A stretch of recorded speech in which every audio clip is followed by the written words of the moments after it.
Mars 1991, le carreau de la fosse Ledoux à Condé-sur-Escaut.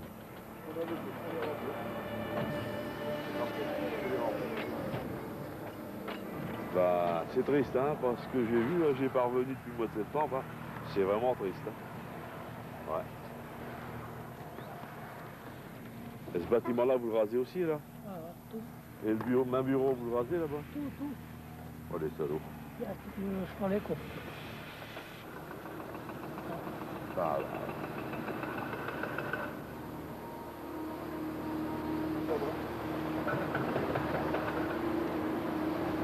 Ouais, là, t'as les carrelages des bains-douches ouvriers, les carrelages des bains-douches ingénieurs.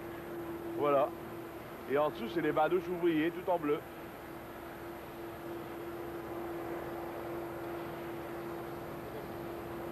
Hein? Il y a des bonnes parties là-bas, ouais. Et le ballon d'eau chaude, il est resté, hein. Regarde là-bas. Vous voyez pas là? Bah, mon bureau est là-bas, tu vois pas là-bas? Regarde, il n'y a plus rien. Tout est cassé.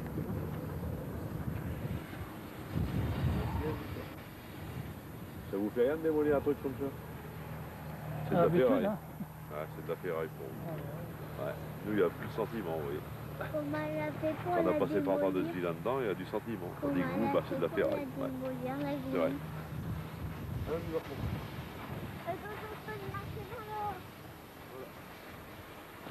va. Allez, on y va.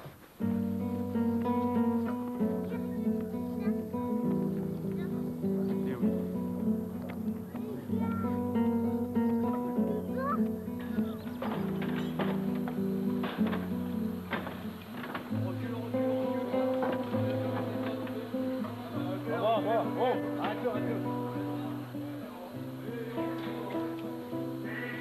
Le 27 octobre 1990, il est midi et demi à la fosse neuve de l'Escarpelle à Rovarandin. Le poste du matin remonte la dernière berline de charbon du département du Nord après 270 ans, 8 mois et 22 jours d'exploitation.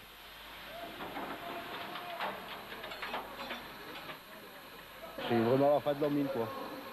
Ça fait combien de temps que vous travaillez ici? Il y a à la fosse ici, en tout, j'ai 29 ans de service.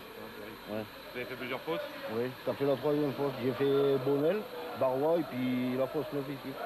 Donc c'est pas la première que vous voyez fermer? Voilà.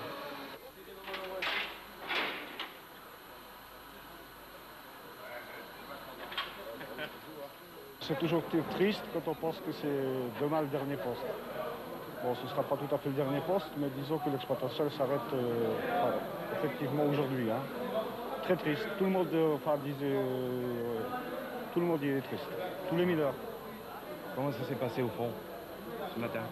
Bon, on n'avait pas, disons qu'on travaillait, mais c'était pas le même que d'habitude.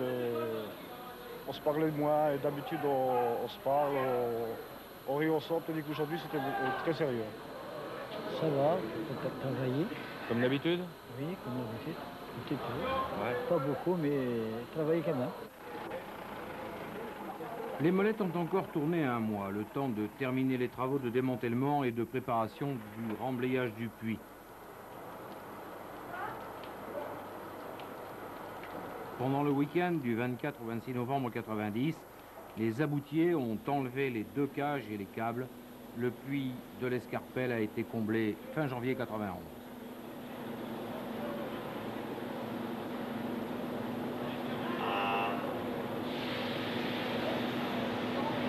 Pour sortir la cage, toutes les protections du puits ont été retirées, à l'exception de 2 demi-ponts mobiles.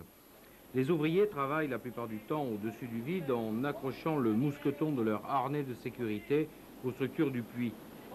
Les aboutiers ont une longue habitude de ces procédures. Leur métier consiste à entretenir les parois et à contrôler ou à remplacer périodiquement les cages et les câbles. Le travail est toujours minutieusement préparé. C'est l'expérience qui permet de faire face à l'incident.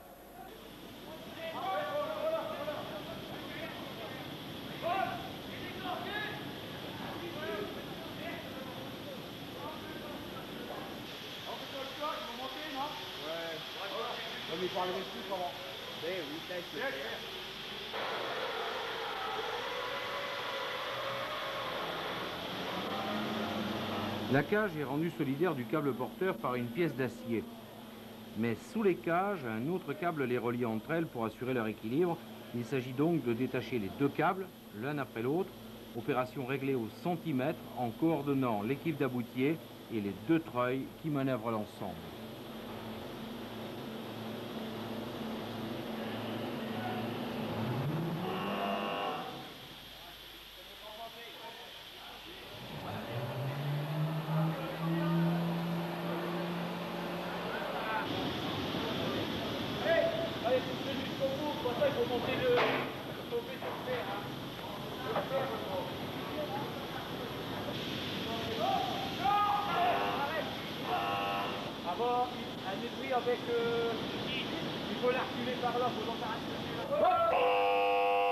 La cage a été posée sur un chariot, le câble porteur peut alors en être désolidarisé. Allez, comme il monte. Laisse le bien, Boubou. Laisse le Boubou là.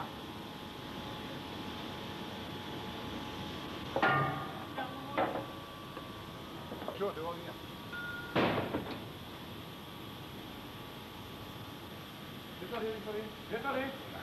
Laisse-le d'abord. La cage est retirée de son logement et la tête du câble est tronçonnée.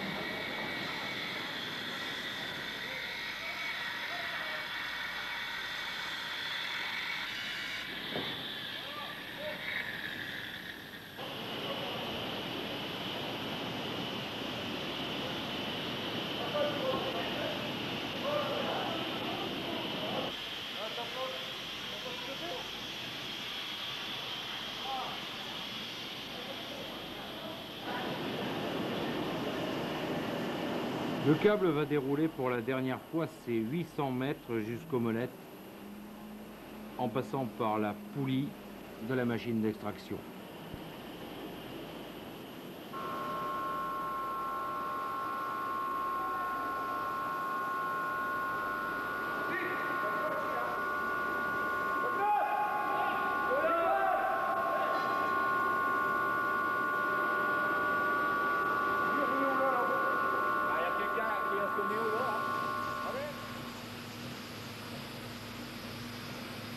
Cette opération n'était pas nouvelle, les câbles et les cages étaient changés régulièrement, mais ce dernier câble ne sera pas remplacé, il finira à la mitraille et le Chevalet n'a désormais plus de raison d'être.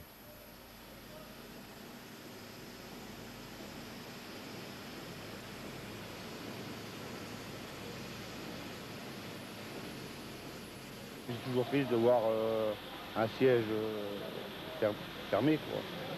C'est quelque chose. Et avec ce câble qui s'enroulait tout à l'heure, c'est un peu de votre métier qui disparaissait. Oui, un peu aussi, ouais. Un peu de notre vie de mineur, quoi. Un peu de notre, comment dirais-je, c'est quelque chose. C'est difficile à dire, difficile à expliquer. Qu'est-ce qu'il vous reste encore à faire à fermer le puits de Wagny? De Wagny, ouais. Là, il y a à peu près 6 sièges, 6 puits à fermer, à démanteler. Pour à peu près les mêmes principes. Là, ça va. Donc après avoir passé votre vie à entretenir ce puits, ces puits, ce câble, oui, vous allez finir votre carrière en les démontant.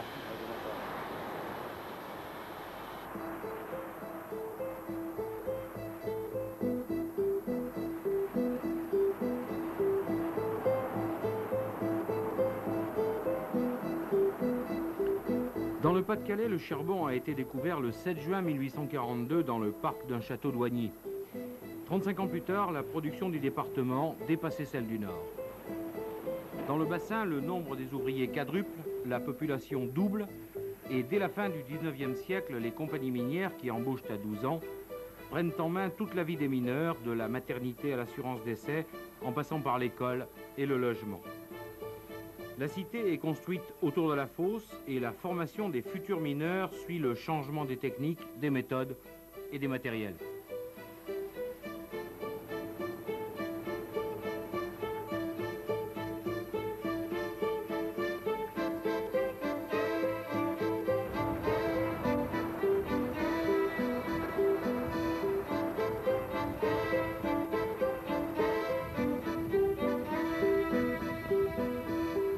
Les derniers mineurs d'aujourd'hui, qui ont 30 ans et plus d'ancienneté, ont connu la même évolution.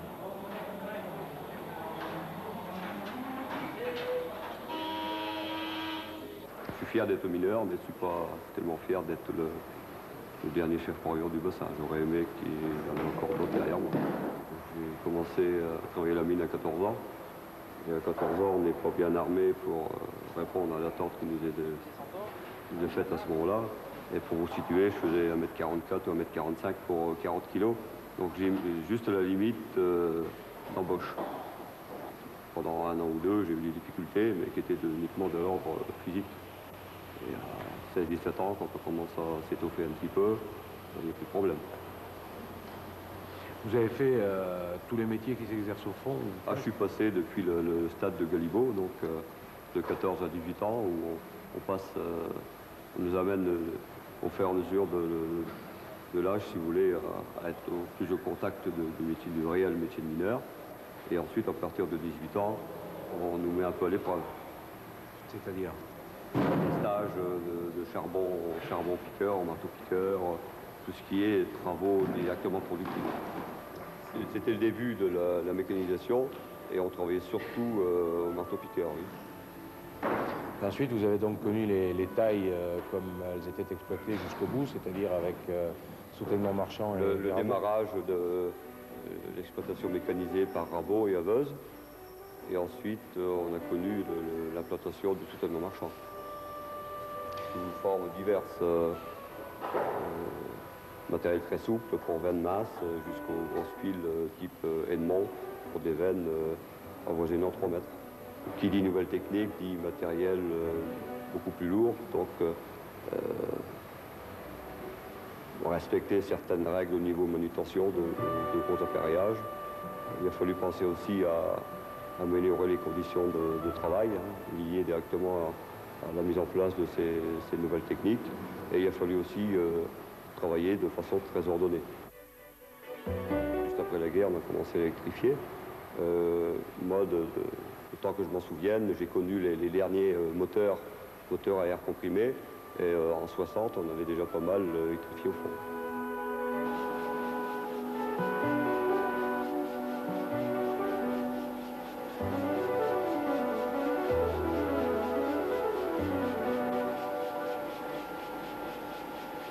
Avec l'amplification des besoins d'énergie, les services du jour se sont diversifiés.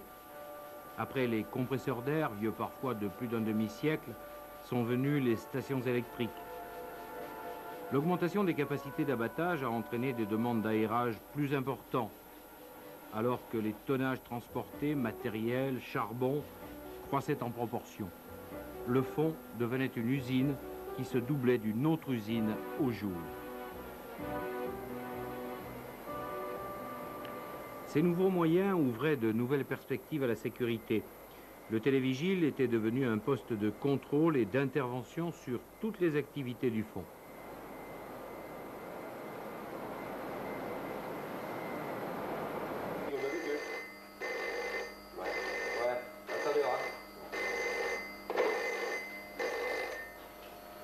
Allô, bonjour, François Boisny, j'écoute. Oui. C'était d'autant plus vrai qu'à Michel, la dernière taille, il avait fallu obtenir une dérogation du service des mines pour exploiter jusqu'à 2% de grisou au lieu des 1,5 réglementaires. La mesure des gaz, le grisou, les oxydes de carbone, les débits d'air étaient contrôlés en permanence. Les dispositifs de sécurité pouvaient couper le fonctionnement des machines en cas d'anomalie.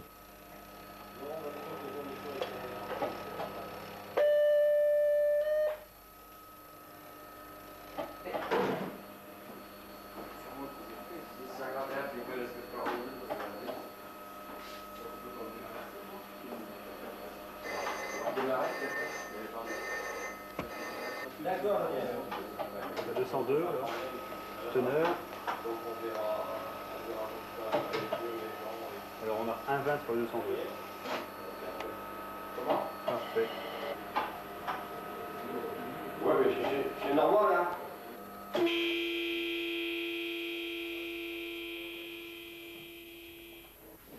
De leur côté, les géomètres prévoyaient pour tous les exploitants les accidents de terrain et les variations de débit de méthane.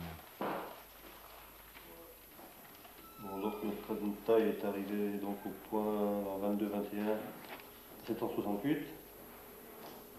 Donc tout là, et ensuite on devrait quand même arriver dans des conditions beaucoup plus normales, avec une pente montante sur le pied de taille, une pente montante sur la tête de taille, un profil relativement régulier. On va quand même faire attention à la manière dont on va incliner la taille. Ça devrait on devrait avoir des problèmes dans une quarantaine de mètres. La tête de taille risque d'avoir du grisou si la taille avance un peu plus vite.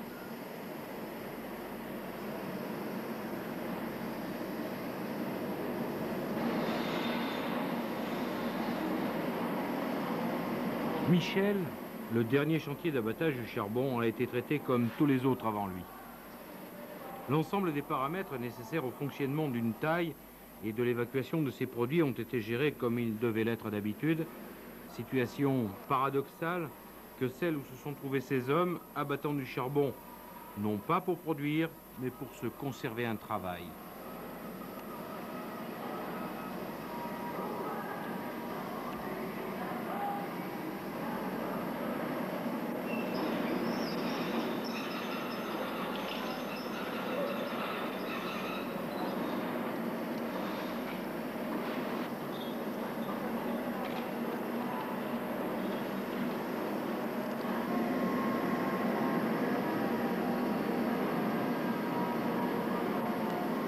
Il fallait en même temps poursuivre un autre objectif et atteindre un objectif qui était celui de continuer à tourner jusqu'à la fin dans des conditions tout à fait normales. Enfin, que les chantiers qui tournaient jusqu'à la fin puissent tourner dans des conditions tout à fait normales. C'était essentiel, bien sûr, pour que les plus âgés, avant d'avoir leur mesure d'âge, finissent correctement leur carrière. C'était essentiel aussi pour maintenir chez les jeunes qu'il fallait donc convertir, de maintenir, disons, le sens du travail, de l'organisation. Enfin bon, hein, c'est pas en se laissant aller qu'on prépare l'avenir. Or, tous les feux rouges, tous les clignotants du tableau de bord passaient rouge.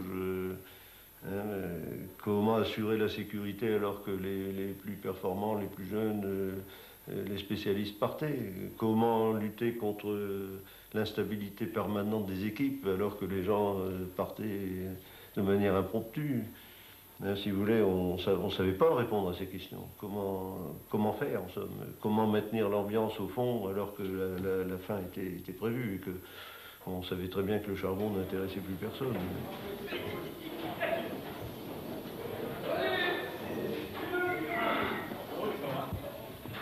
Ici, c'est vraiment du gruyère. Ça a été vraiment pris. Mais il y en avait encore, si on aurait voulu pouvoir faire quelque chose, on aurait pu aller un peu plus profond et rattraper sur les côtés. Mais là, on n'a rien fait du tout, on a laissé tel que c'était à l'heure actuelle, que c'était il y a combien, je vous dirais, peut-être aller 50 ans en arrière, on l'a laissé tel que, on n'a jamais rien approfondi, on n'a jamais rien fait d'autre. Ça veut dire que pendant 50 ans, on a toujours exploité le même niveau. Mais est-ce que, économiquement, ça valait le coup? Économiquement, non. C'est fini, le temps d'économie. Parce que je vous dirais franchement parler, j'assiste aux réunions, ça va faire plus de 12 ans. Et à chaque fois, c'est non-rentabilité, perte, perte, perte, perte. C'est la chute libre. Et plus qu'on avance, jusqu'à l'heure actuelle, je remarque que même avec l'exploitation qu'on a et le bon rendement qu'on a à l'heure actuelle, on est perdant sur tous les côtés, parce que la dernière fois, on nous a encore dit, je ne sais plus, on est déficitaire de autant X par tonne de charbon qu'on ne peut plus rattraper. Vous savez très bien que c'est un long processus qui arrive à terme. Bon, la fermeture, on peut, je pense, la considérer comme la période du plan social, où la direction de charbonnage de France a bien montré que ce coup-ci, c'était ferme et définitif. Et donc, on avait 2 à 3 ans selon les établissements pour régler les problèmes sociaux. Mais si vous voulez, on sait que ça a toujours été un drame pour nos gars, hein, et surtout les plus anciens, c'est évident. Je dirais que c'était très poignant parfois de voir des gens sensationnels dans le travail, des chefs de taille, des gars extraordinaires, brers comme des gosses, comme on dit dans notre pays. Hein. Et ça a toujours été un drame pour eux. Mais ils ont eu un courage extraordinaire. C'est une corporation qui disparaît complètement. Si vous voulez, c'est un métier qui est tellement spécifique, tellement prenant, tellement, j'allais dire, mystérieux pour le public, puisque on voit rien du jour. On ne sait pas ce qui se passe au fond, on ne peut pas l'imaginer. C'est inimaginable à mon avis.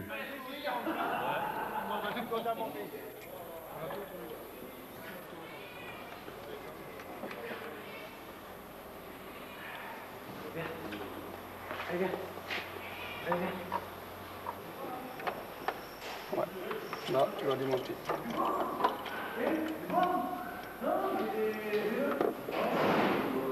Ça, c'est bien.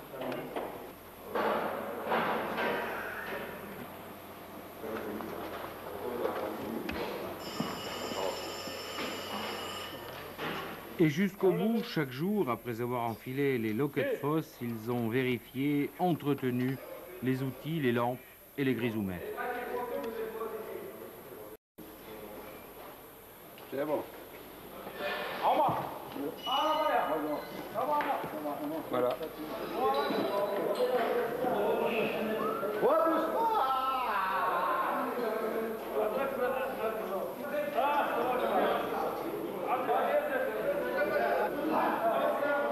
Chaque jour, ils ont pointé, organisé les équipes, réparti le travail, parlant des difficultés de la veille, trouvant des solutions toujours nouvelles à des problèmes vieux comme la mine. Hein? Ta camarade est là? Ouais.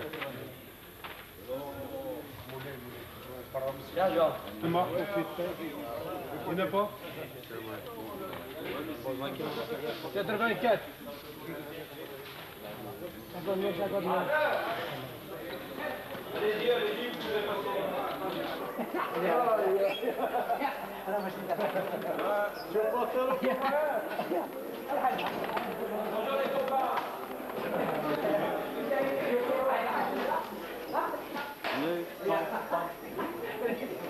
Ah ouais.